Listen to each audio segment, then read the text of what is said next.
lekin bisilida bo'lsa xuddi shu yostiqni o'rtasini kesib anchalar 100% qirdirligini yoqib ko'rsatib berdim. Endi shu yostiqimizni ichini ko'rsatib bermoqchimanki, ya'ni kir moshinaga tiqib, yuvib ko'rsatib beramiz. Bemalol ishonch hosil qilib olasizlar. Raqamli holati, chiqqan holatlarda bo'ladi.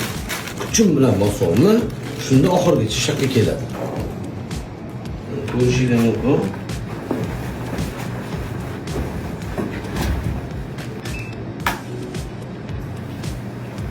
To'ldiradi, eshitasiz. Ko'rayotganda aylanayapti mana. Boshlandi. Bu o'zi 1 soat bo'ladi. Men endi stringni bosib oldim, 46 minut. Ko'rishingiz mumkin, yuvishni boshladi o'sha. Chiqqandan keyin ko'rasizlar, qanaqa zarar yetgan, yetmaganligini.